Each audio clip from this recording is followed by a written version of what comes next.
네, 여러분 안녕하세요. 네, 오늘 마태복음 25장 공부하도록 하겠습니다. 이제 마태복음이 오늘까지 하면 이제 3장 남죠. 26장부터 27장, 28장. 26장에서 예수님이 잡히시고 드디어 27장에 정말 그 은혜의 꽃이라고 할 수 있는 절정에 이르는 예수님께서 당신 자신을 우리와 하나님을 이어주는 화목제물로 이제 하나님께 드리는 그런 절정의 클라이막스가 이제 가까워 오고 있습니다. 26장에 이틀이 지나면 6월절이라고 그랬으니까 지금 이 25장의 이 말씀은 수요일쯤, 금요일 날 돌아가시죠. 그러니까 수요일쯤 말씀하신 겁니다.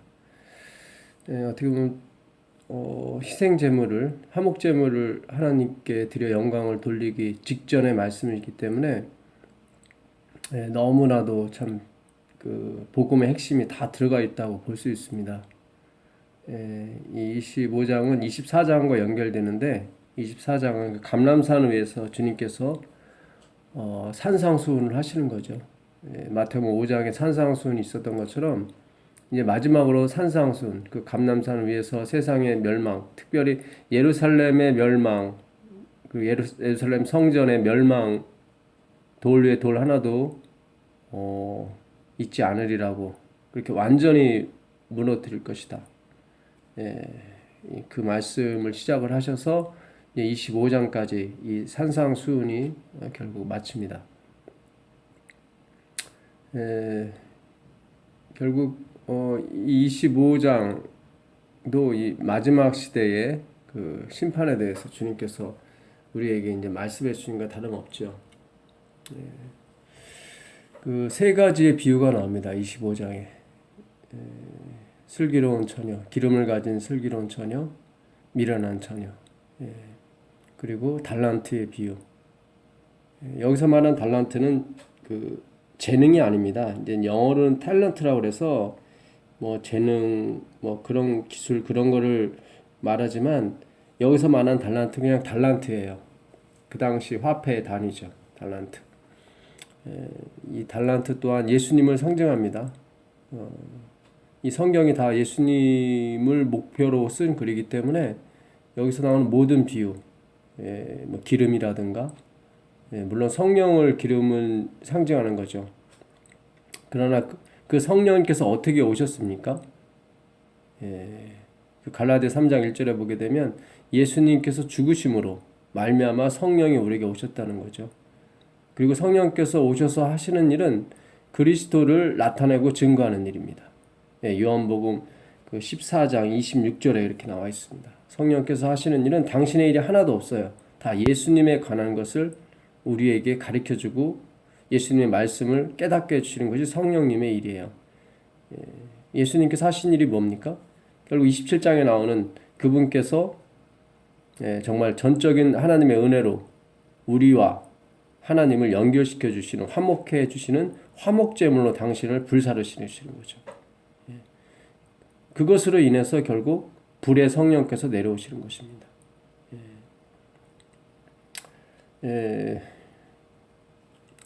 그 마지막 비유가 그 양과 염소의 비유죠. 심판의 때 하나님께서 오른편엔 의인들, 양들을, 그리고 왼편에는 악인들, 멸망받는 그 무리들, 염소를 비유해서요. 그게 나누시죠. 그 우리나라에서 염소와 양은 구분하기가 쉽지만 그 팔레스타인의 양과 염소는 정말 구분하기가 힘듭니다.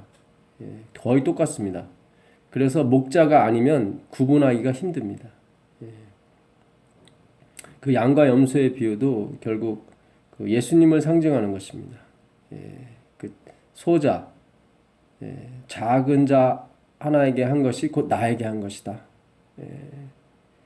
이렇게 말씀하시죠. 그래서 결국 그리스도, 누가 그리스도를 영접하느냐, 이 싸움이 결국은 구원과 멸망을 가르는 것입니다. 결국 그리스도는 은혜의 상징이죠. 하나님께서 우리에게 베풀어 주신 전적인 100%의 그분의 은혜, 누가 그분의 은혜를 받아들일 것인가?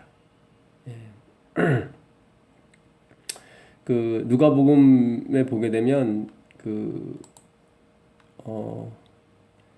한편 강도가 나오죠. 그가 구원을 받습니다. 그가 예수님께 요청한 게 뭐냐면 예수님의 나라에 임하실 때 자기도 같이 있게 달라는 거거든요. 그러니까 말이 안 되는 거죠, 사실은. 시대소망에 보게 되면 그 구원받은 한편 강도는 예수님의 말씀을 듣고 많은 생각을 했다고 그래요. 그렇지만 그 대제사장과 서기관 바리새인들이 하는 행동을 보고 너무 화가 나서 더 많은 죄를 막 지었다고 그래요. 한편으로는 예수님을 사모하는 마음도 있었지만 한편으로는 죄악을 향한 그의 욕망은 끊임이 없었습니다.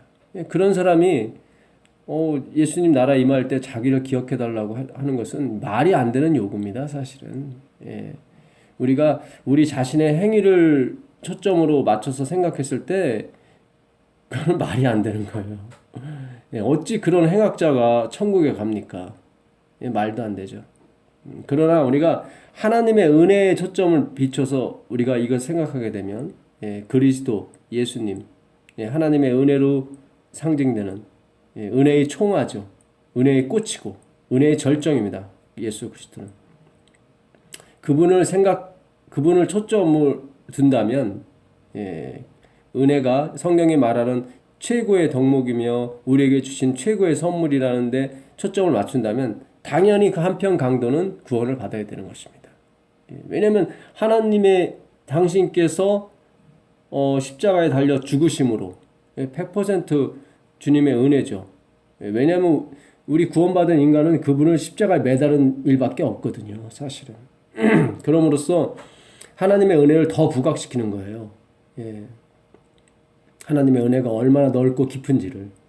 당신을 매다른 우리를 구원하셨거든요. 그럼으로써 이것은 구원이라고 하는 것은 전적인 하나님의 은혜라는 것을 다시 한번 알려주는 거거든요. 고로 한편 강도가 구원을 받는 것은 당연한 것입니다. 주님의 은혜에 기초했을 때 정말로 당연한 거예요. 그 23절 39절에 보면 그 또 다른 강도가 있었죠. 그 강도는 그 비방을 합니다. 그러면 가로되 네가 그리스도가 아니냐? 너와 우리를 구원하라.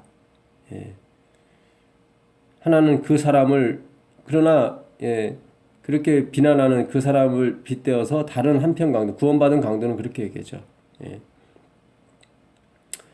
그 사람을 꾸짖어 가로되 네가 동일한 정죄를 받고서도 하나님을 두려워 아니하느냐?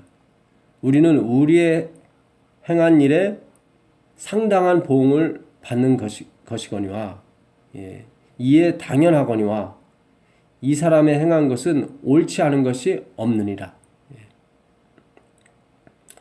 그러니까 우리는 이게 우리라고 하는 것은 우리 모두를 대표합니다. 우리는 행한 일에 상당한 보응을 받는 거예요. 우리가 멸망받고 우리가 죽을 수밖에 없는 운명에 처한 것은 정말 우리의 행한 일에 상당한 보응을 받는 거예요. 당연한 거예요. 이것이 바로 신앙이에요. 이것이 바로 그리스도의 은혜를 높이는 일이에요. 신앙이라고 하는 것은 우리 자신의 부족함을 늘 깨닫고 그리고 하나님의 은혜를 또 깨닫는 것이고 이게 바뀌면 안 돼요. 우리 자신의 선한 것을 느끼고 또 하나님의 보상을 느끼고 하는 것은 정반대예요. 이게 그래서 둘은 항상 같이 가요. 내 자신이 선한 것을 느끼면은 은혜가 되지 않고 보상이 돼요. 보상이 되고 내 자신의 부족함과 내 자신의 가련함과 나의 벌거벗은 것을 깨닫는 사람은 하나님께서 주시는 것이 다 은혜가 되어버려요. 이 안식일에 예수님께서 회당에 서서 누가복음 4장 16절 이해해 보게 되면 그 주의 은혜에 대해서 말씀하십니다. 근데 안식일에 그 말씀을 하세요. 내가 온 것은 눌린 자를 자유케 하고 억울한 자를 자유케 하고 가난한 자를에게 복음을 전하고 눈먼 자를 다시 보게 하는 주의 은혜의 해를 전파하게 하려 합니다. 이게 이사야서 61장 1절 2절 말씀을 인용하신 거거든요. 그러니까 예수님께서 이 땅에 오신 것은 우리에게 뭔가를 요구하기 위해서 오신 것이 아니라 하나님께서 우리에게 뭔가를 처음에 요구하셨는데 우리가 그것을 이루지 못했다는 거죠. 그래서 우리가 결국 속절없이 죽을 수밖에 없는 그 운명에 처했는데 하나님께서 그럼에도 불구하고 우리를 구원하시러 오셨다는 거죠. 그게 바로 안식일에 말씀하신 거예요. 그러니까 안식일의 의미가 그거예요. 그러니까 안식일에 아무 일도 하지 않는다는 것에 우리가 그 조문에만 초점을 맞추게 되면 사실은 그것이 목적이라면, 우리가 안식일에 아무것도 안 하는 것이 하나님의 목적이라면 사실은 이 세상에 있는 모든 것이 움직이면 안 돼요. 새가 됐든 뭐 염소가 됐든 송아지가 됐든, 그리고 지구도 움직이면 안 돼요.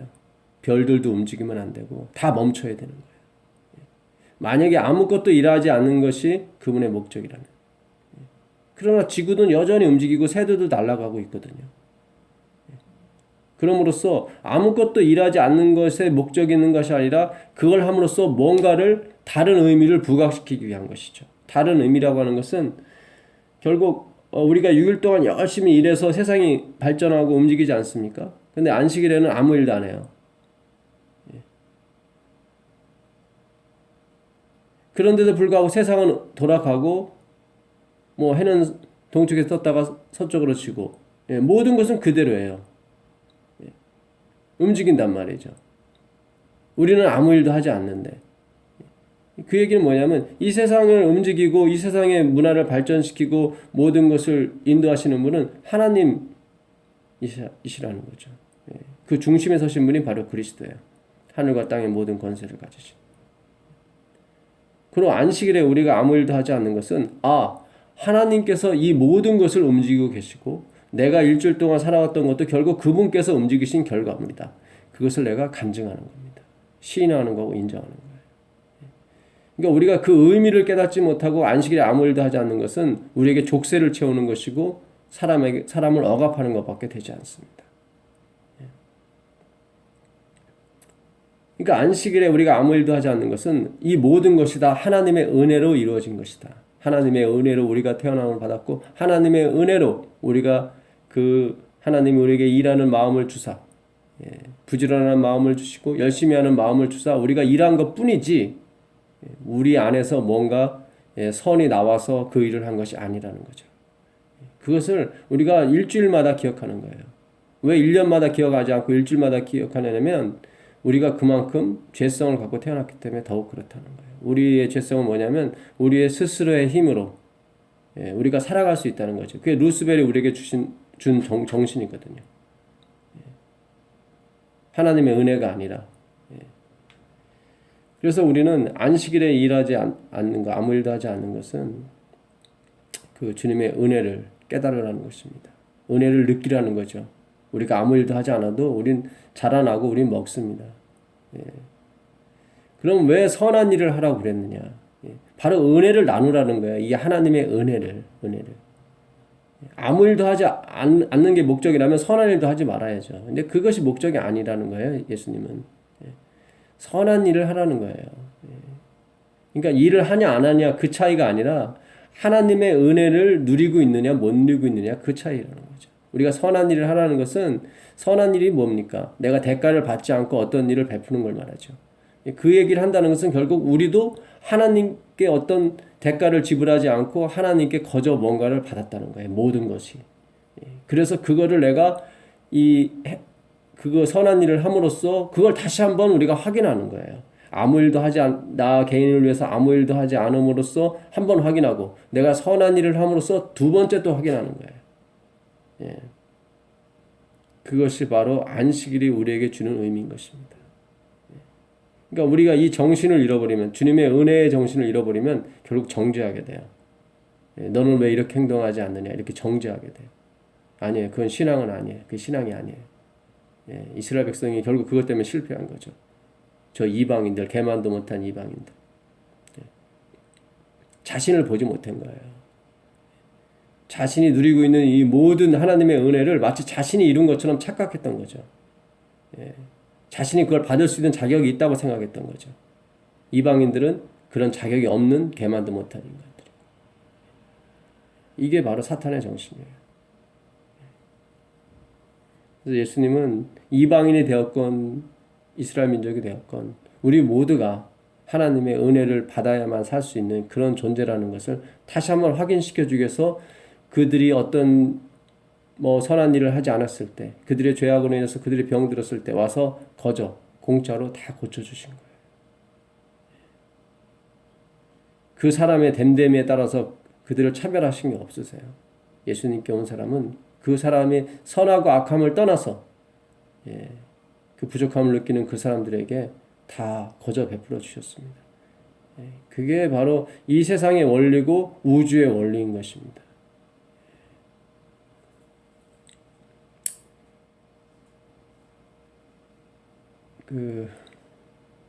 마태복음 25장 1절부터 읽겠습니다. 그때 천국은 마치 등을 들고 신랑을 맞으러 나간 10 처녀와 같다 하리니 그 중에 5은 미련하고 5은 슬기로운지라. 미련한 자들은 등을 가지되 기름을 가지지 아니하고 슬기 있는 자들은 그릇에 기름을 담아 등과 함께 가져갔더니 신랑이 더디움으로 다 졸며 잘세. 밤중에 소리가 나되 보라 신랑이로다 맞으러 나오라 하매 이에 그 처녀들이 다 일어나 등을 준비할세. 미련한 자들이 슬기 있는 자들에게 이르되 우리 등불이 꺼져가니 너희 기름을 좀 나눠달라 하거늘 슬기 있는 자들이 대답하여 가로되 우리와 너희의 쓰기에 다 부족할까 하노니 차라리 파는 자들에게 가서 너희 쓸 것을 사라 하니 저희가 사러 간 동안에 신랑이 오므로 예비하였던 자들은 함께 혼인잔치에 들어가고 문은 닫힌지라. 그의 남은 처녀들이 와서 가로되 주여 주여 우리에게 열어주소서. 대답하여 가로되 진실로 너에게 이르노니 내가 너희를 알지 못하노라 하였느니라. 그런즉 깨어있으라. 너희는 그 날과 그 시를 알지 못하느니라. 여기 보게 되면 이게 주제죠. 사실은 13절에 깨어있으라. 그런즉 깨어있으라. 너희는 그 날과 그 시를 알지 못하느니라. 깨어있으라는 거죠. 깨어있으라는 거예요.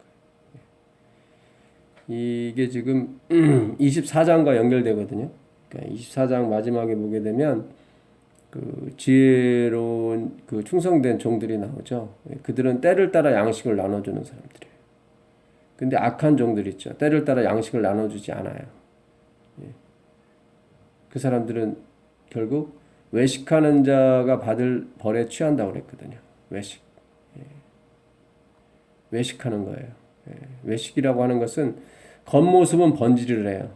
겉모습은 정말 천사 같고 겉모습은 정말 구원받은 사람 같아요. 그러나 속이 그렇지 못하다는 거예요. 속이.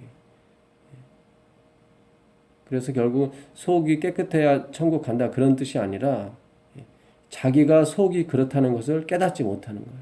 그것이 외식하는 자예요.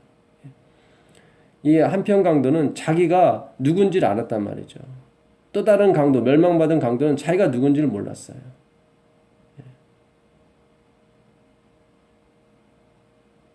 이 한편 강도는 우리가 받는 것은 당연하다. 우리 행위에 따라 받는 것이 당연하다. 자기가 누군지를 아는 거죠. 은혜가 은혜됨을 아는 거예요. 하나님이 나한테 주시는 구원은 전적인 하나님의 은혜이며 100% 주님께서 이루신 공의입니다.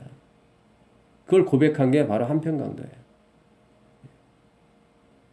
하나님께서 정말로 오랜 세월 동안 몇천 년, 몇만 년 동안 생각한 것이 있습니다. 우리에게 주실 선물이었죠.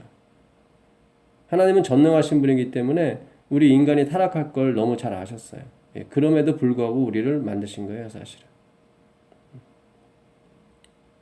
우리가 우리의 자녀들이 우리 속색일 거 잘 압니다. 그러나 우리가 자녀를 또 낳잖아요. 그렇게 자녀 때문에 속을 썩어도 또 자녀를 낳아요. 그게 바로 하나님 마음이거든요. 근데 요즘은 자녀를 안 낳죠. 점점 성령이 떠나기 때문에 그래요. 귀찮은 거 싫은 거예요. 속 썩는 거 싫은 거예요.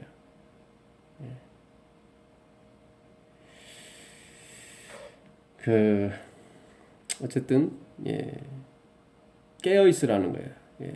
그러니까 생각하는 신앙이 필요하다는 거예요. 이 맹목적인 그런 신앙이 아니라 내가 누군지를 좀 생각하라는 거예요. 깨어 있으라는 거예요. 이게 지금 기름이 있는 자 없는 자가 있는데 있는 자는 더 받겠고 없는 자는 있는 것까지도 빼앗기리라 할 때 그 기름을 말해요. 사실 모든 것이. 그리스도가 있는 자는 더 받을 것이고 그리스도가 없는 자는 있는 것까지 빼앗기는 거예요.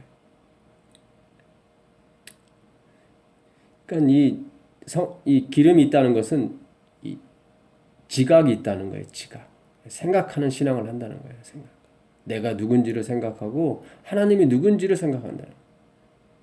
그 생각하는 사람은 그 공부하는 사람이에요. 성경을 보는 사람이에요. 성경을 연구하는 사람. 그냥 맹목적으로 그냥 부적 읽듯이 내가 성경만 읽으면 리딩하면 된다고 하는 그런 정신이 아니라 그 말씀 하나하나가 무엇을 우리에게 전해주고 무엇을 가리키고 있는지를 깊이 고민하는 거예요. 나다나엘처럼 고민하는 거예요. 내 자신이 얼마나 벌거벗었고 가련하고 비참한 현실에 있다는 것을 우리가 깨달아야 되는 거예요. 깨어 있는 거예요. 왜 그러냐면 이 5절에 보게 되면 이 깨어 있다는 것이 단지 뭐 잠자고 있고 깨어 있고 그런 차원이 아니라는 거예요. 여기 보게 되면 슬기로운 처녀나 미련한 처녀나 5절에 보니까 신랑이 더디움으로 다 졸며 잘새 나오거든요. 다 잤어요. 그러니까 어떻게 보면 이들이 깨어있다고 볼 수가 있는 사람들이 아니에요. 이거로만 봤을 때 5절로만 봤을 때 다 잤거든요. 그러니까 여기서 예수님께서 말씀하시는 것은 뭐 잔다 안 잔다 뭐 그런 차원이 아닌 거예요. 그러니까 눈을 감고 있다 눈을 뜨고 있다 그런 차원이 아닌 거예요. 그러니까 깨어있다는 것은 내가 누군지를 알고 하나님이 누군지를 아는 거예요. 나에게는 희망이 없는 거예요. 내 안에는 희망이 없는 거예요. 나는 속절함밖에 없는 거예요. 오직 희망은 하나님께만 있는 거예요. 그의 은혜에게만 있고. 그래서 내가 얼만큼 철저히 부서지느냐에 따라서 하나님의 은혜의 강도가 커집니다. 내가 좀 덜 부서지면 하나님의 은혜가 적어요. 내가 완전히 부서지면 하나님의 은혜가 크죠. 그래서 24장 2절에 그 예루살렘 성전, 금빛 찬란한 예루살렘 성전, 46년 동안 성전이 돌 위에 돌 하나도 얹혀 있으면 안 돼요. 그러니까 완전히 가루가 돼요. 네, 완전히.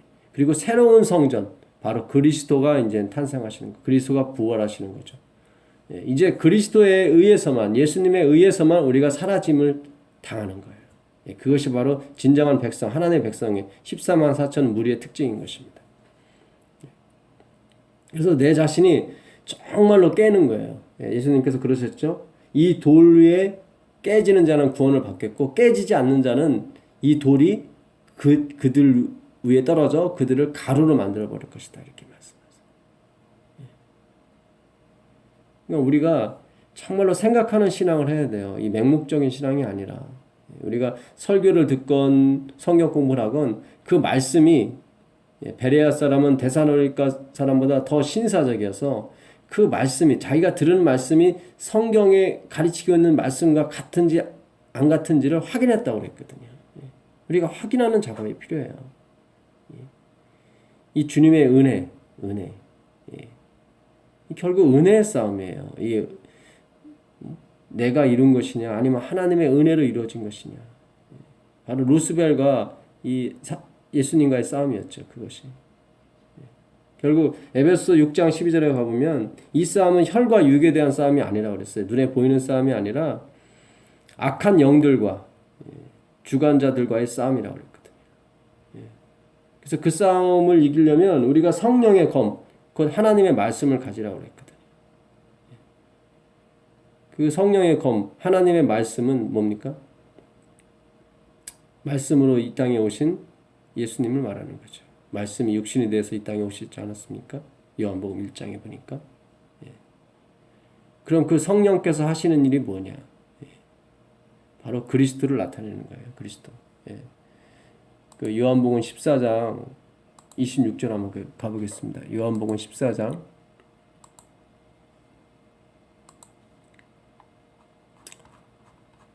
요한복음 14장 이 14장도 너희는 마음에 근심하지 말라. 하나님을 믿으니 또 나를 믿으라.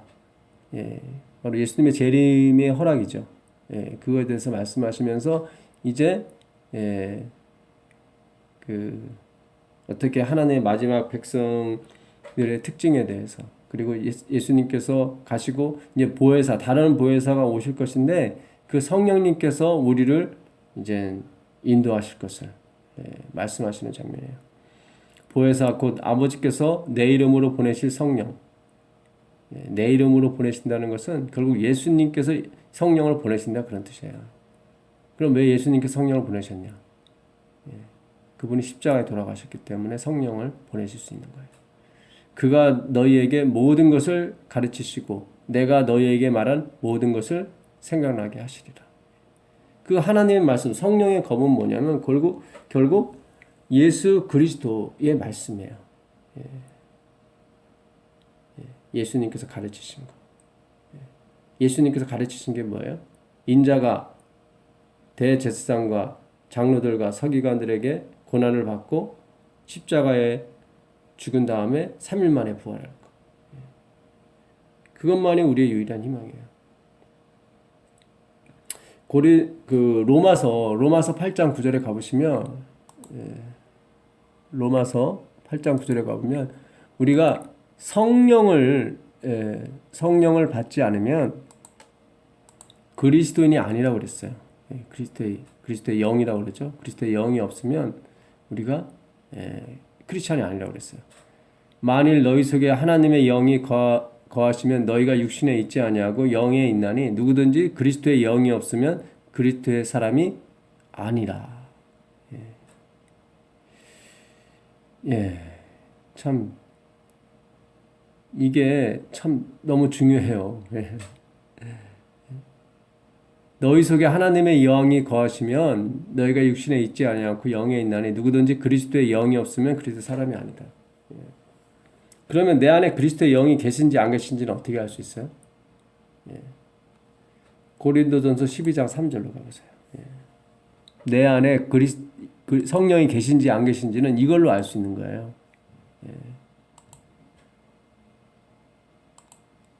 고린도전서 12장 3절.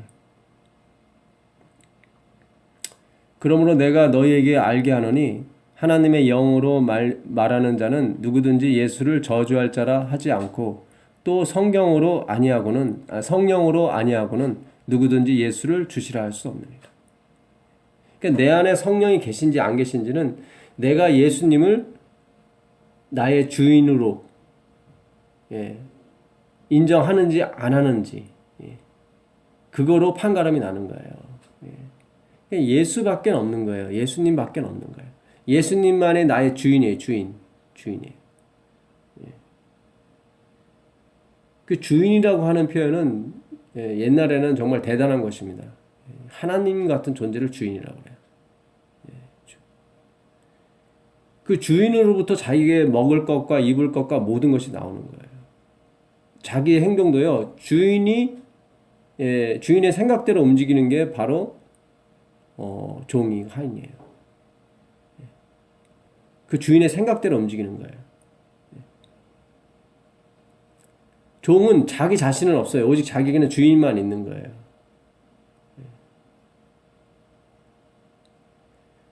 자기가 종이 신분이 아니라 자유인의 신분이 되는 것도 주인에게 달렸어요. 주인이 놓아주면 노임을 받는 것이고 주인이 계속 종으로 부리면 종이 되는 거예요. 자기가 낳은 아들, 딸도 결국 다 이 종이 돼요. 종이 돼요. 다 주인의 소유물이 되는 거예요. 자기 것이 없어요. 자기 것이 없어요. 다 주인 거예요.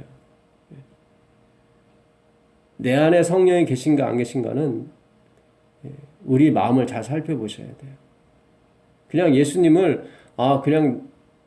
구원자시고 하나님의 아들이십니다라고 단순히 그냥 말하는 것 이상이에요. 예, 이상해요.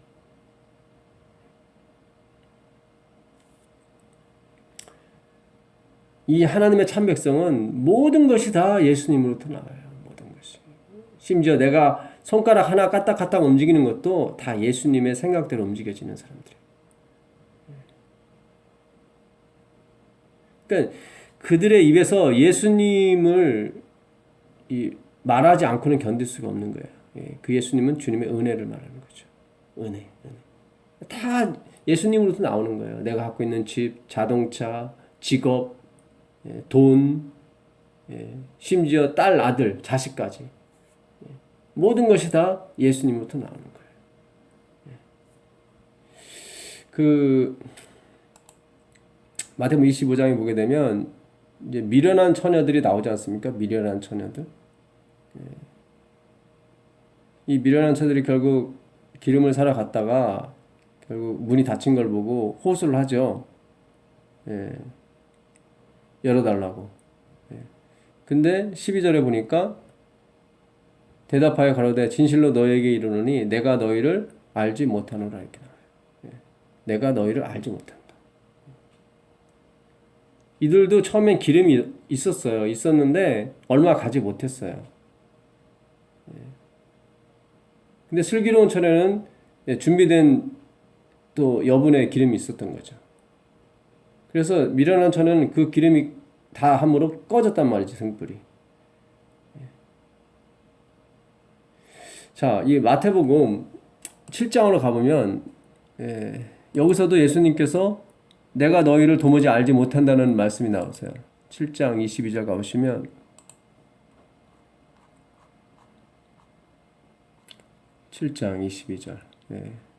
나더러 주여 주여 하는 자마다 다 천국에 들을 것이 아니요 라고 하신 말씀이죠. 22절 그날에 많은 사람이 나더러 이르되 주여 주여 우리가 주의 이름으로 선지자 노릇하며 주의 이름으로 귀신을 쫓아내며 주의 이름으로 많은 권능을 행치 아니하였나이까 하리니 그때 내가 저희에게 밝히 말하되 내가 너희를 도무지 알지 못하니 불법을 행하는 자들아 내게서 떠나가라. 여기도 보니까 여기 도무지가 하나 더 붙었어요. 내가 너희를 알지 못한다고 아까는 말씀하셨는데 여기서는 내가 너희를 도무지 알지 못한다. 전혀 알지 못한다는 거예요. 전혀. 근데 이 사람들의 특징이 뭐냐면 내가 선지자 노릇하고 내가 귀신을 쫓아내고 내가 주의 이름으로 많은 권능을 행했다는 거예요. 그것도 주의 이름으로 행했다는 거예요. 내가. 이게 다 OEM 방식으로 한 거죠, 사실은. 자기가 다 해놓고 이름만 라벨만 주의 이름으로 했다고 하는 거예요, 지금. 우리가 행치 아니하였나이까 행했습니다. 선지자 노릇하고 목사 노릇하고 귀신을 쫓아냈고 대단하죠. 귀신까지 쫓아냈어요. 또 많은 권능을 행했어요. 근데 예수님은 모르신다고 하는 거예요. 도무지 알지 못한다. 이게 다 자기의 행위에 기반을 둔 거예요. 자기가 이런 일을 할 만한 자격이 있었다는 거죠. 능력을 행했었고. 천국은 그런 나라가 아니에요. 100% 주님의 은혜로서 이루어지는 나라죠. 다 예수님이 십자가를 지심으로 말미암아 누리는 것이 우리의 신분의 특징이에요. 그분이 십자가에서 돌아가지 않으시면 우리에게 성령이 오지 않으셨어요.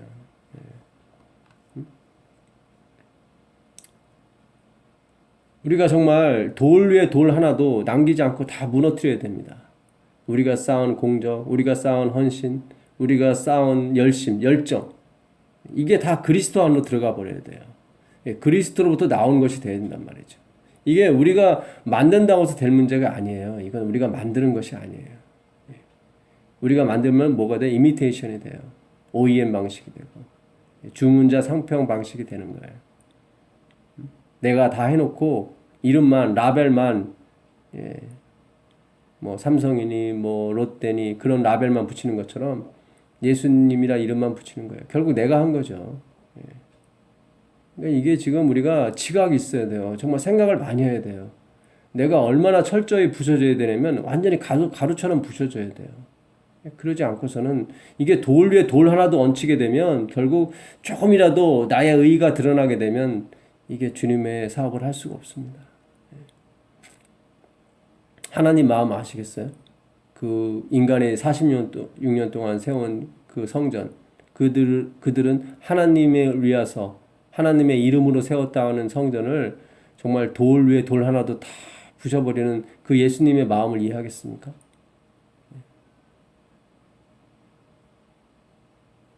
그렇게 애써서 세운 성전을 가루로 만들어 버릴 때 그분의 심정 이해하시겠어요?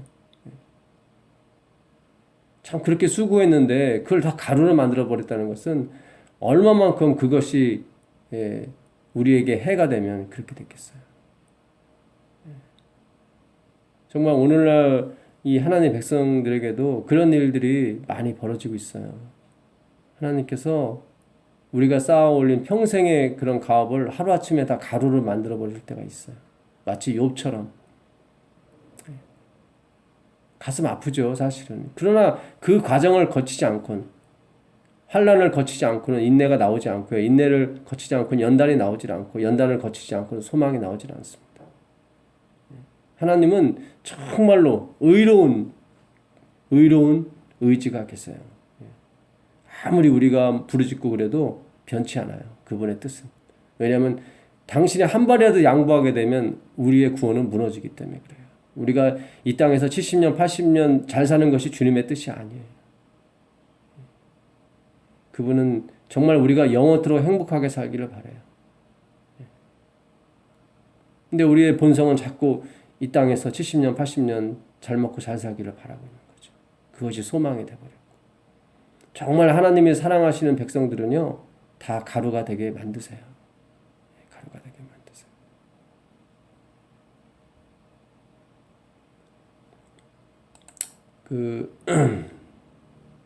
갈라디아서 3장 볼까요? 갈라디아서 3장 보시면 갈라디아서 3장 어리석도다 갈라디아 사람들아 예수 그리스도께서 십자가에 못 박이신 것이 너희 눈에 밝히 보이거늘 누가 너희를 꾀더냐. 하나님의 아들이 하나님께서 보내신 그 우리의 최고의 선물, 최고의 선물의 클라이막스, 구원의 클라이막스, 화목제물로 오신 하나님과 우리를 이어줘서 우리로 죄인의 신분에서 갑자기 뭐예요? 하나님의 자녀의 신분을 바꾸게 해주신 그 놀라운 그 역사, 바로 십자가 사건이죠. 그 하나님의 아들이 정말 천신만고 그때 이루신 그 놀라운 그 구원이 너희 눈에 밝히 보이거늘 누가 너희를 꾀어서 그것은 작게 만들고 자기 자신의 행위와 자기 자신이 이룬 어떤 업적에 또 손을 대기 시작하느냐. 2절이요. 내가 너희에게 다만 이것을 알려 하노니 너희가 성령을 받은 것이 율법의 행위로냐 듣고 믿음으로냐. 너희가 성령을 받은 것이 율법을 완전히 지켜서 받은 것이냐 아니면 너희들이 죄인임에도 불구하고 그 그리스도의 십자가를 의지함으로 말미암아 그 믿음으로 말미암아 받은 것이 성령이냐. 너희가 이같이 어리석으냐. 성령으로 시작하였다가 이제는 육체로 마치겠느냐.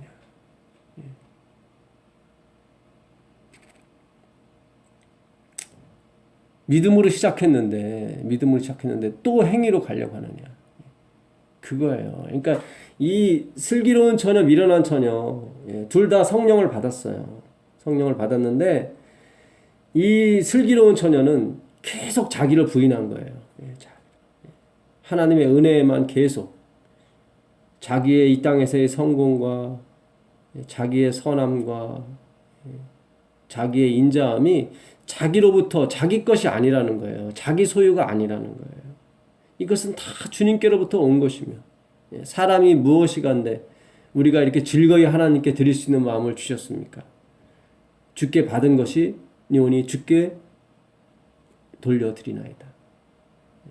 이게 역대상 29장 14절에 다윗의 고백인 거예요. 하루에 2천만 원씩 2천년간 드려야 할 돈을 그가 한꺼번에 주님의 성전을 짓는데 쓰라고 남기고 죽습니다. 솔로몬에게 물려주는 거죠. 그게 슬기로운 처녀예요. 이 미련한 처녀는 뭐냐면 처음에 성령으로 시작했어요. 주님의 은혜를 깨닫고 주님의 은혜로 성공했어요. 품성의 성공, 진짜 어마어마한 성공을 했는데 이것을 주님께 영광을 돌리지 않고 내심으로는 자기의 소유라고 생각했던 거죠. 결국 율법의 행위 육체로 마치는 거예요. 그것이. 여기서 육체라고 하는 것은 하나님 없는 것을 육체라고 그래요. 하나님 없는 것을. 하나님 없이 사는 것을. 하나님은 은혜를 대표하는 이름입니다. 은혜. 하나님의 은혜를 무시하고 자신이 이룬 것인 양 생각한 거죠. 자신의 소유로 생각한 거예요.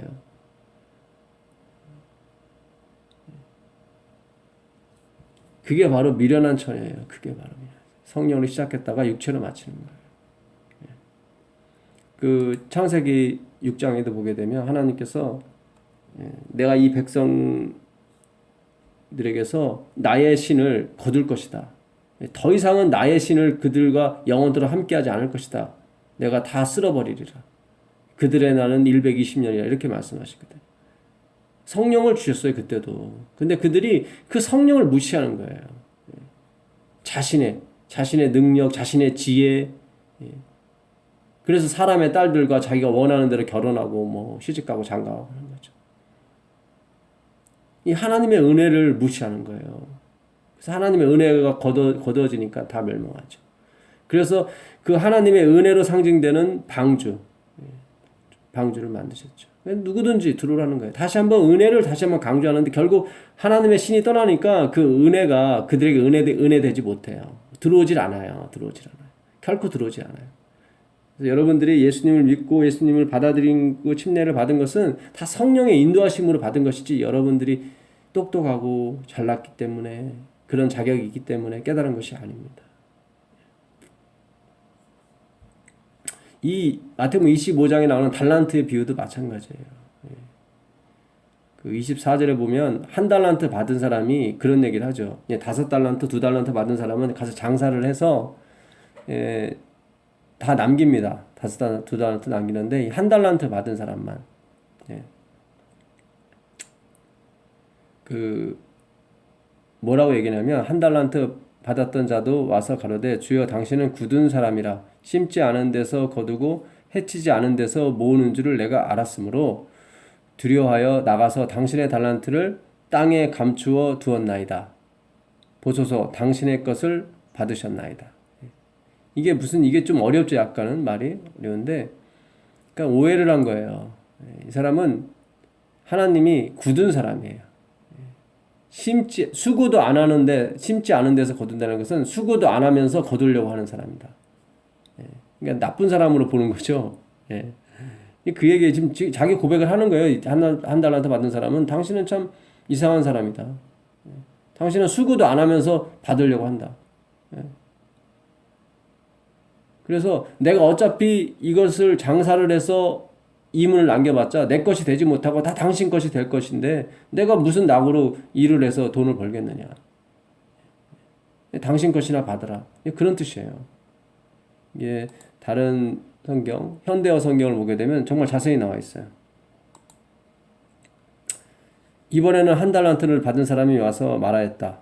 주인님, 저는 주인님이 씨를 뿌리지도 않은 곳에서 거두어드리고 심지도 않은 데서 모아드리는 인색하고 매정한 분이신 줄 잘 알고 있습니다. 그러니까 하나님은 정말 뭐예요? 심지도 않고 수고도 안 하고 모아드리는 깡패 같은 사람이라는 거죠. 깡패 같은 사람. 매정한 분.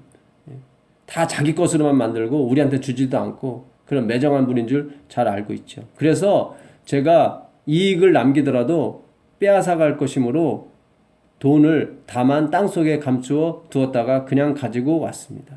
예. 다 뺏어갈 거라는 게. 그러니까 이 사람은 언제나 자기 소유, 예. 자기가 갖고 있는 거, 예. 그런 것에만 관심이 많은 사람이었어요. 예. 그러니까 이 세상에 있는 모든 것이 다 하나님의 것이고 주님의 은혜라는 사실을 그는 기억하고 싶지 않았어요. 그렇게 생각 안 했어요. 내가 누리고 있는 모든 것이 내가 비록 누리지만 내 것으로 삼고 싶었다는 거죠. 그게 루스벨의 마음이었어요. 루스벨에게 하나님께서 모든 것을 다 주셨어요. 근데 그것을 자기의 것으로 만들어버렸죠. 하나님의 것이 아니라. 인정하지 않았어요. 하나님은 영이시기 때문에 사실 어떤 물질이나 어떤 것에 대해서 어떤 소유욕이 없으세요. 필요가 없어요, 사실은. 그래서 하나님께서 만드신 이 눈에 보이는 모든 창조물들은 사실 우리를 위해서 만드신 거예요. 근데 그분께서 하나 요구하신 게 있는데 뭐냐면 이 모든 것이 너희가 누리고 먹고 마음대로 하지만은 이것이 다 하나님 것이라 하나님으로부터 나왔다는 사실을 잊지 말라는 거예요.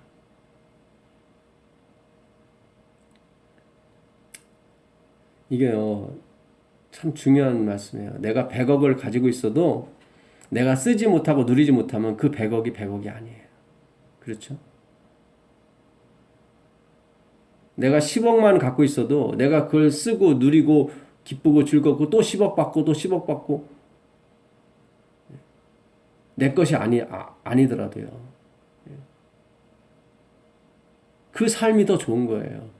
왜 하나님께서 우리에게 다 소유를 맡기지 않으시냐면, 우리의 이름으로 소유를 넘기지 않으시냐면, 우리가 그것을 지탱할 수 있는 능력이 없어요. 왜냐면 우리는 하나님이 아니기 때문에. 우린 신이 아니기 때문에 그것을 이렇게 운영하거나 유지하거나 썩지 않게 하는 능력이 없어요. 그러니까 하나님이 욕심이 많으셔서 당신의 소유물로 하신 것이 아니라 당신의 소유물이 될 때 우리가 영원토록 그것을 즐기고 누릴 수 있는 거예요. 참 이 기가 막힌 거예요. 이 하나님의 놀라운 이 섭리예요. 그래서 하나님은 하나님이 되셔야 돼요. 예수님은 하나님이 되셔야 돼요. 그분이 인간이 되시면 안 돼요. 우리 주인이 되셔야 된다 이 말이죠. 그래야만 우리가 누리고 있는 모든 것을 영원토록 우리가 간직할 수 있어요. 즐길 수 있고 먹을 수 있고 누릴 수 있는 거예요. 이것은 피조물과 신의 간격이에요. 그러니까 우리가 신이 될 수가 없어요. 근데 놀랍게도 그분께서 우리를 양자 삼으셔서 신의 자리까지 오르게 하신단 말이죠. 이게 그분의 이 섭리, 그분의 사랑, 그분의 은혜는 우리가 측량이 불가능해요. 측량이 불가능해요. Not measure. Cannot measure. 그러니까 측량할 수가 없어요. 측량할 수가 없어요.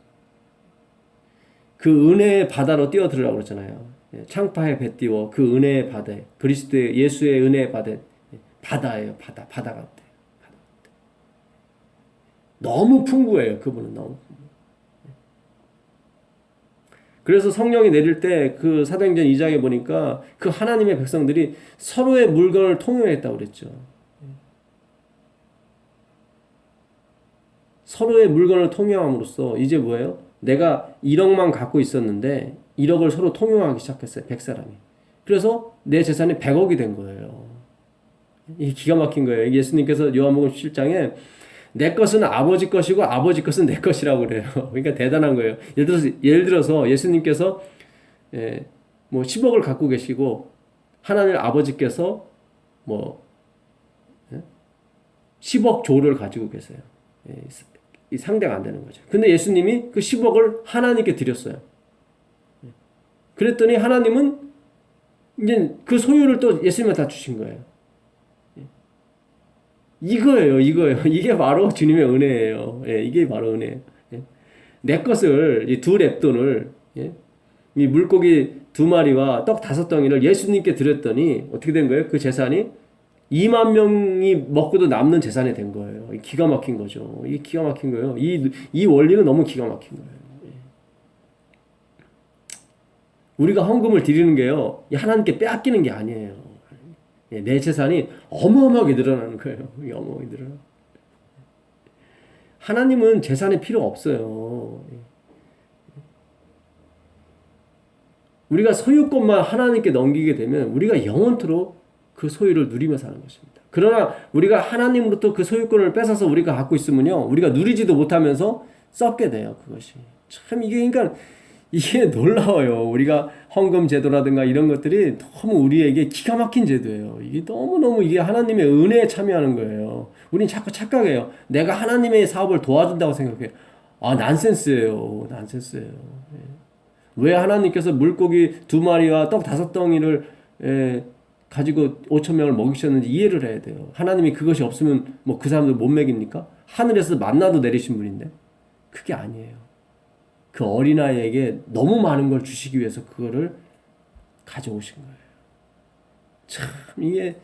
참 이게 너무 대단합니다. 예? 예.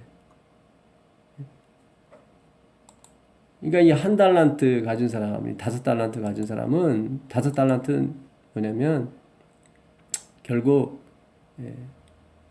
나중에 5달란트 또 받잖아요. 또 받아요. 2달란트 받을 사람은 2달란트 받고. 근데 여기서 또 하나 기가 막힌 것은 뭐냐면 이 실패가 없었다는 거예요. 실패가. 이 달란트. 이 1달란트는 6천 데나리오거든요. 그 한 데나리오는 한 사람이 하루 받는 일당이에요. 그러니까 이 1달란트는 대단한 돈이에요. 20년간 내가 하나도 쓰지 않고 모으는 돈이 바로 1달란트예요. 근데 우리가 생각하기를 장사에서 실패하는 경우가 많거든요. 사실은 이 성공 확률이 거의 없습니다. 사실은 장사에서 하는 것이 이 우리나라 사람들이 장사에서 많이 실패하는 원인이 뭐냐면 장사하는 사람이 너무 많기 때문에 그래요. 외국 같은 선진국 같은 경우는 국민의 한 7%가 장사를 해요. 그래서 다 장사하는 사람은 잘 돼요. 미국도 그렇고. 근데 우리나라는 20% 이상이 장사를 해요. 그렇기 때문에 경쟁이 너무 치열해요. 그래서 많이 실패를 합니다. 근데 여기서 보니까 5달란트를 장사다 손해보면 어떻게 하나 생각이 들잖아요. 근데 아니에요. 5달란트 남기고 2달란트도 2달란트를 남기고. 여기서 예수님께서 말씀하시는 것은 장사 안 하더라도 그 돈을 취리하는 자한테 맡기면 이자라도 얻을 수 있다고 말씀하세요. 그러니까 100% 성공할 수 있다는 거예요. 이 하나님이 주신 달란트는 100% 성공할 수 있다는 거예요. 이 달란트가 무엇을 상징한다고 그랬죠? 바로 예수 그리스도의 은혜를 상징하는 거예요. 예수님. 우리가 은혜로 나가면요. 그리스도의 십자가를 들고서 누구든지 나를 따라오려거든 자기를 부인하고 제 십자가를 지고 쫓을 것이라고 말씀하셨거든요. 그러니까 예수님께서 이루신 그 은혜에 100% 의존해서 나가면 100% 이득을 얻는다는 거예요. 그 얘기예요. 오늘날 우리 교회가 왜 자꾸 축소되고 왜 이렇게 점점 이렇게 무너지냐면 이 은혜, 이 100%의 은혜를 밀고 나가지 않기 때문에 그래요. 그래서 자꾸 손해를 보는 거예요. 실패하는 거. 거기에 자꾸 우리의 것을 집어넣기 때문에 그래요. 나 자신에게 자꾸 희망을 두기 때문에 그래요. 아니에요. 물론 우리 자신에게도 희망이 있습니다. 왜냐하면 그리스도의 피가 묻어있기 때문에. 그러니까 그리스도의 피가 묻어있지 않으면 우리에게는 희망이 없어요. 희망이 없어요. 그 요한계시록 2장 1절에 보니까 에베소 교회 그래요. 막 책망을 하시죠. 그들은 이단을 물리치고 하나님을 위해서 엄청나게 수고 많이 한 사람이에요. 근데 예수님께서 촛대를 옮기겠다고 그래요. 너희가 처음 사랑을 잊어버렸다고 말씀하세요. 네가 어디서부터 굴러 떨어졌는지를 네가 깨달으라는 거예요. 지각하라는 거예요. 너희가 누리는 이 모든 것들, 이단을 멀리하고 하나님께 충성했던 이 모든 것들이 어디서부터 왔는지를 기억하라는 거예요. 그게 처음 사랑인 거예요. 처음 사랑.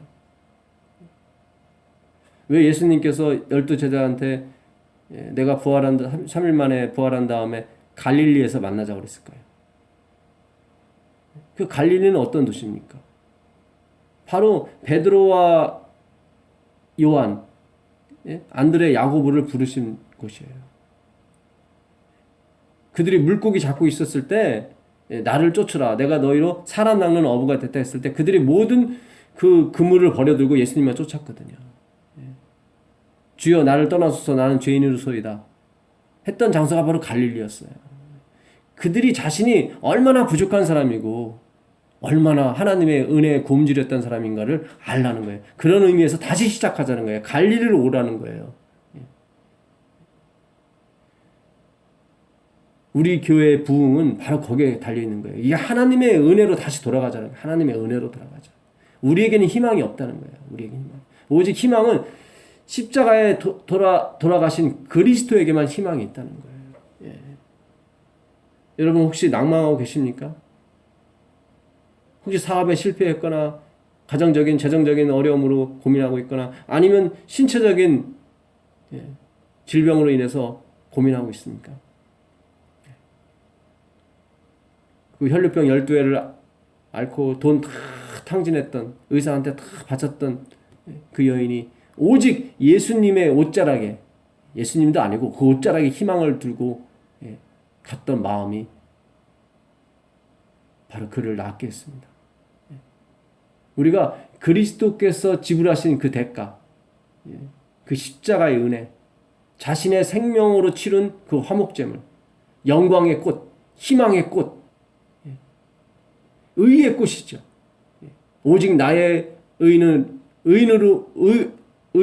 믿음으로 말미암아 살리라 했던 그 예수님에 대한 철저한 믿음, 그것을 쳐다보시기 바랍니다. 광야에서 뱀이 물려서 다 죽게 됐을 때 모세가 기도를 하니까 하나님께서 말씀하시기를 노뱀을 달아서 다 쳐다보게 해라. 그러면 살 것이다. 무리한 요구가 아니었다고 화이프는 얘기해요. 하나님께서 그들에게 요구한 것이 무리한 요구가 아니었다는 거예요. 그러니까 민수기 21장 9절에 보니까 그들이 쳐다본 즉 살더라. 어떤 요구 조건도 없어요. 그냥 쳐다본 즉 살더라. 요한복음 3장 14절 15절에 모세가 뱀을 든 것 같이 인자도 들려야 하리니 이는 그를 믿는 자마다 영생을 주시려고 하시는 거예요. 다 이 모든 이 기사 스토리가요 다 그리스도의 희생에 초점을 맞췄어요. 하나님 아버지께서 준비하신 선물이 있어요. 몇만 년 동안 몇억 년 동안 생각한 것이 뭐였냐면 바로 당신의 아들을 희생해서 우리에게 영생을 주는 그 생각을 하셨던 거예요. 하나님께서 그 생각을. 그 계획을 하셨던 거예요. 그래서 보다 많은 사람들이 그 희생의 그 깊이와 그 가치를 깨닫게 하시려고 여러 가지 제도를 만드신 거예요. 율법도 만드시고 안식일도 만드시고 뭐 음식을 구별하는 깨끗한 고기, 부정한 고기도 만드시고 유월절도 만드시고 무교절도 만드시고 장막절도 만드시고 이런 모든 성전도 만드시고 이런 모든 것을 만드신 게 뭐냐면 그 하나님의 계획을 깨달으라고. 당신이 직접 내가 죽음으로 말미암아 신은 죽을 수가 없거든요. 있을 수 없는 일이에요. 그러니까 최고로 있을 수 없는 일을 행하신 거예요. 거기에 모든 사람이 가치를 두고 살기를 바랬단 말이죠. 거기에 영생이 있거든요. 그래서 그것을 이루시고 드디어 이루셨는데 아니 이게 그렇게 많은 비유와 안식일 비유 여러 가지 비유를 하셨는데도 깨닫지 못하는 거예요. 거기 가지 않는 거예요.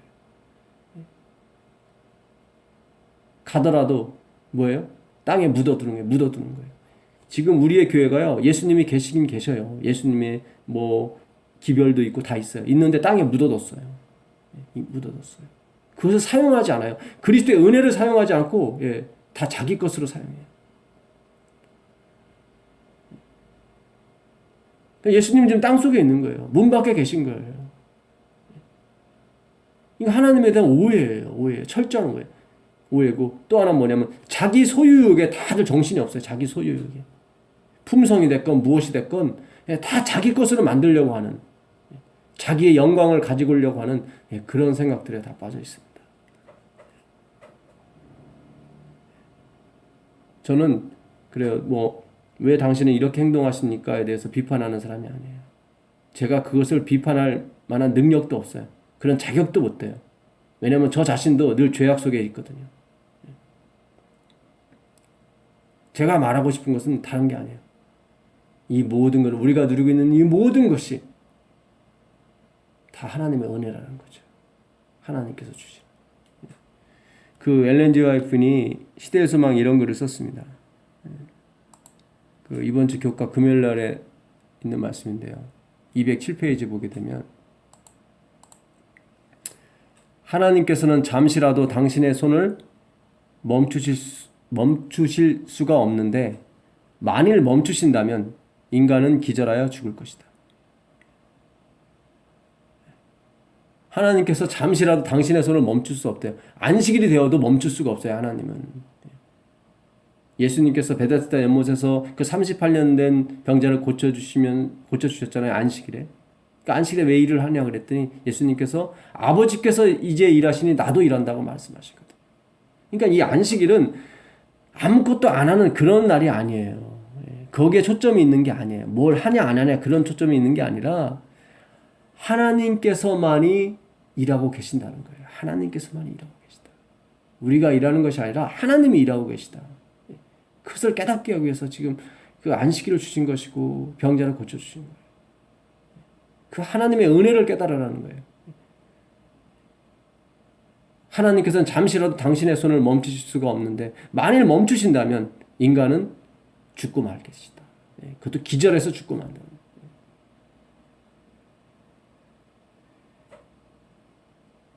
우리가 하는 것이 아니에요. 우리가 하는 것이 아니에요. 참 이게 참 너무 중요한 말씀이에요. 너무 중요한 말씀. 우리가 하는 것이 아니에요. 유대인들에게 안식일을 주셨죠. 이 시대소망에 있는 말씀입니다. 이것도 283페이지인데요.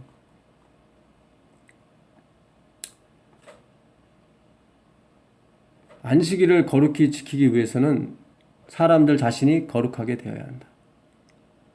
그러니까 안식일을 거룩히 지키려면 우리 자신이 거룩해져야 된다는 거예요. 우리 자신이.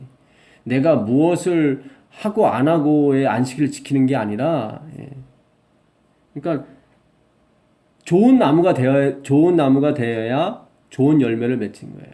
나쁜 나무는 아무리 좋은 일을 해도 다 나쁜 열매만 맺히게 돼요. 그러니까 예수님께서 말씀하신 것은 뭐예요?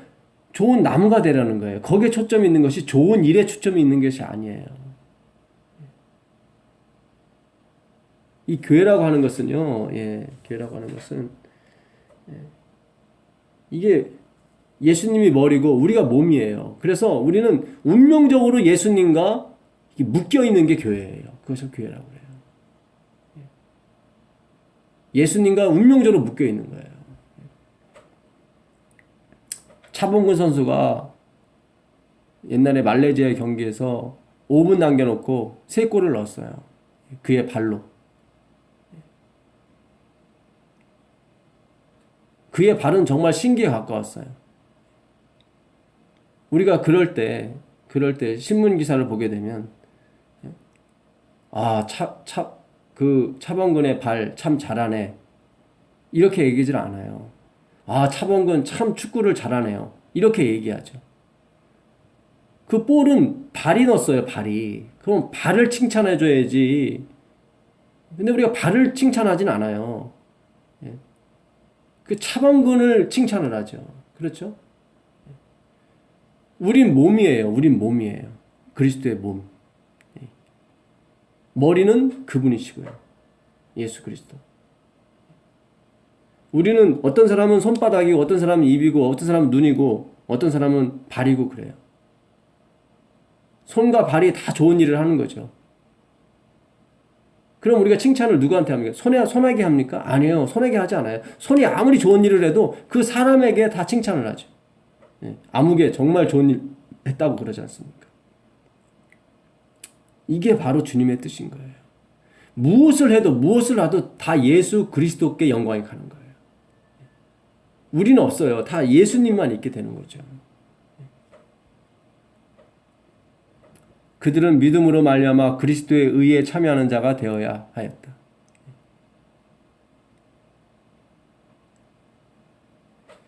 그러니까 거룩하게 되어야 되는데 이 거룩은 믿음으로 말미암아 그리스도의 의에 참여하는 자가 되어야 된다는 거예요. 그리스도의. 우리의 의가 아니라 예수님께서 이루신 의가 뭐예요? 십자가에서 그분이 돌아가심으로 이룬 의예요. 그분의 생명을 바쳐서, 사실 그분의 의는 생명을 바치지 않아도 그분 자신이 의이기 때문에 의가 되는데, 생명을 바쳤다는 것은 영원히 불변하는 의라는 얘기예요. 취소될 수 없는 의라는 얘기예요. 영원히 영광을 받아도 부족함이 없는 의라는 거예요. 그분의 생명을 바쳐서 이룬 의라. 그 의에 참여하는 자가 되어야 거룩하게 된다는 거예요. 우리가 우리 눈으로 판단하고 우리의 생각으로 판단해서 거룩이 아니라는 거예요, 지금. 참 오늘날 우리가 이 예수님의 몸인데 불구하고 이 손가락이 영광을 받고 코가 영광을 받고 입이 영광을 받는단 말이죠. 발이 영광을 받고 이런 웃지 못할 일들이 막 벌어지고 있는 거예요. 예수님이 영광을 받아야죠. 그렇잖아요. 그 알리 선수가 주먹이 세잖아요. 알리가 조지 포먼을 이겼다고 얘기하지, 알리 주먹이 이겼다고 얘기 안 하거든요. 알리가 이긴 거예요. 알리가 영광을 받는 것이지, 알리 주먹이 영광을 받는 게 아니거든요. 다 알리예요. 주먹이 됐건 발이 됐건 다 알리에 포함이 되기 때문에 그렇다는 얘기죠. 은혜로 가는 사람은 결코 손해보지 않습니다. 이 25장, 마태복음 25장의 마지막 비유도 마찬가지예요. 양과 염소의 비유도. 구분이 안 가요. 우리로선 구분이 안 돼요. 하나님만이 구분을 하세요. 중심을 아시니까. 겉으로 보기에는 다 똑같아요. 크리스찬 같고. 겉으로 보기에는 친절한 것 같고 착한 것 같고 좋은 일 하는 것 같고, 근데 그 중심에 무슨 사상이 흐르고 있느냐는 예수님만이 아시는 거예요. 예수님.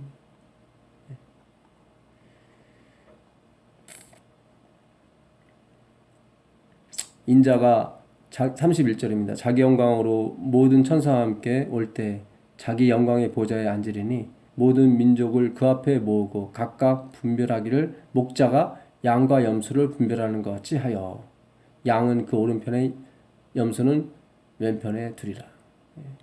예수님만이 판단이 가능해요. 우리는 판단이 불가능해요. 저 사람은 믿음으로 맘냠노이고 저 사람은 행함으로 맘냠노이다. 우리가 말할 수 없어요. 하나님만이 아세요. 고로 우리가 남을 판단하고 정죄할 수가 없습니다. 우리는 우리 자신을 살피는데 우리의 모든 역점을 살펴야 돼요. 나 자신을.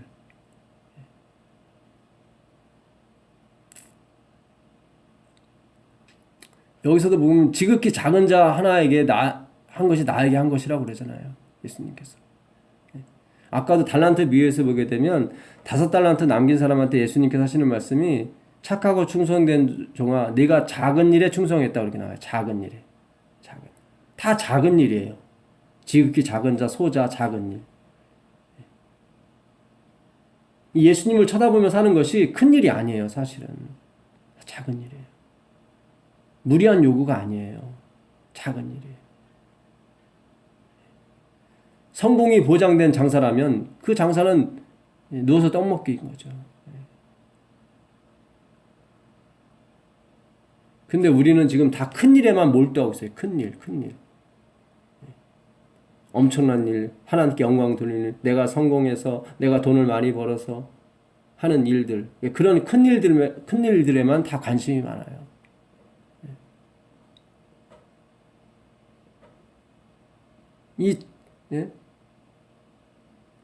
예수님께 이 주목한 사람들은 몰라요.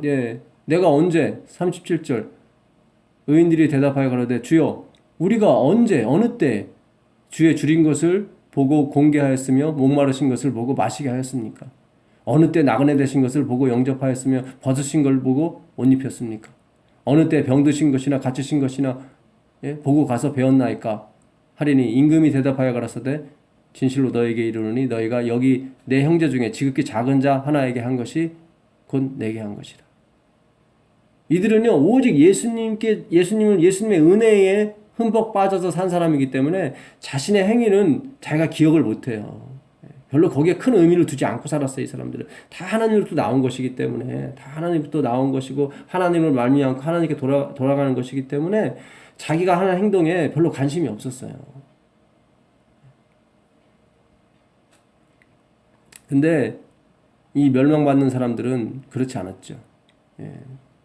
44절 저희도 대답하여 가로되 주여 우리가 어느 때 주의 줄이신 것이나 목마른 것이나 나그네 되신 것이나 벗은 것이나 병드신 것이나 옥에 갇힌 것을 보고 공양치 아니하더이까. 했다는 거죠. 이들은 했다는 거예요. 늘 큰 일만을 생각했던 사람들이, 이 사람들은 돈을 많이 벌어서 1억을 헌금하고 다 기억에 남는 거예요. 다 기억에 남아요. 이 사람들. 내가 병든 사람을 찾아가서 5천만 원 또 주고 고치라고. 나그네들 다 우리 집에 오라고 그래서 다 대접하고 돈도 막 몇백만 원씩 주고 다 기억에 남아요. 이 사람들은. 왜냐면 그런 것들이 자기들을 구원할 거라고 생각했기 때문에 자기들은 그걸 의지하고 살았거든요. 하나님의 은혜가 아니라 이 행위를 의지하고 살았어요. 그래서 항상 그들은 떳떳했어요. 당당했고 자신감이 넘쳤죠. 왜냐하면 자기가 한 행위가 있었기 때문에 늘 믿음이 있는 것처럼 보였단 말이죠. 늘 항상 지도자처럼 앞서갔고 나를 본받으라는 식으로 그들은 살았던 사람들이에요. 근데 하나님께서 내가 너희를 도무지 알지 못한다고 말씀하세요. 왜요? 하나님이 하신 일이 아니라 자기들이 한 일이기 때문에.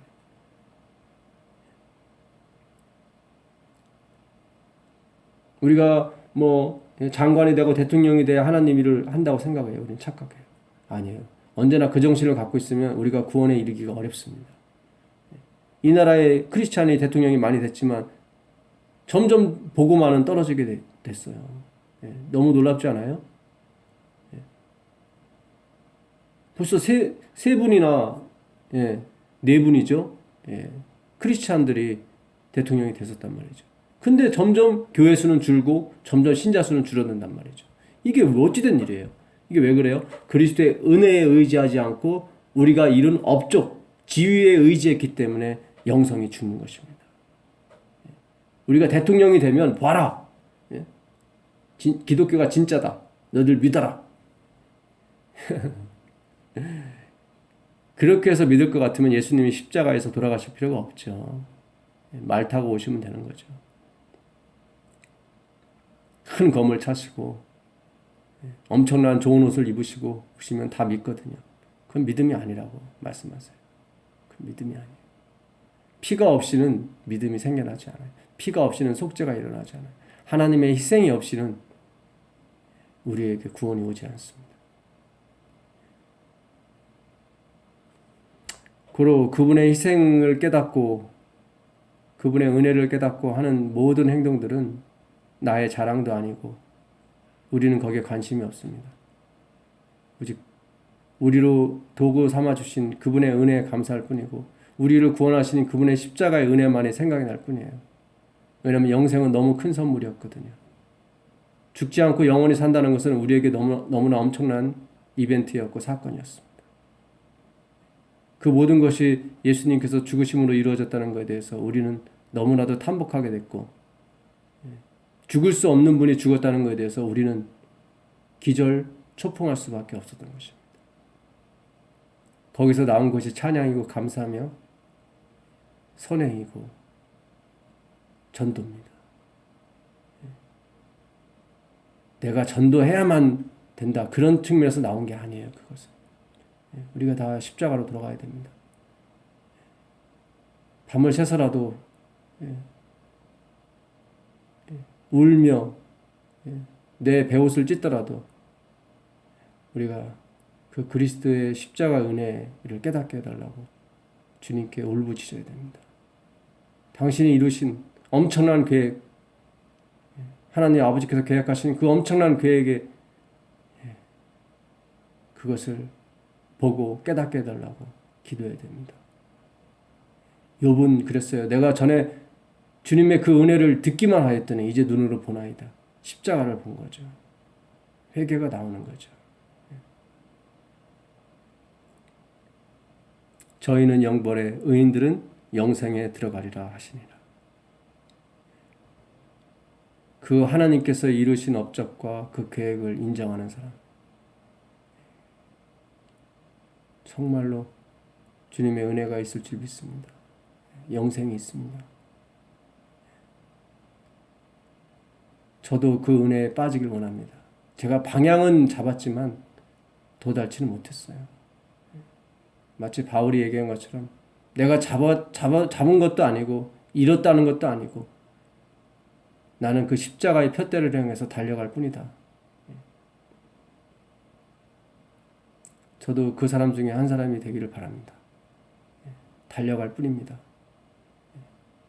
나를 잡으신, 붙잡힌 바 된 그것을 잡으려고 가는 거예요. 예수님이 나를 잡고 계세요. 내가 예수님을 붙잡은 것이 아니라 예수님이 나를 잡고 있다는 것을 내가 깨닫는 거예요. 그것이 바로 신앙이고 그것이 바로 기독교의 본질입니다.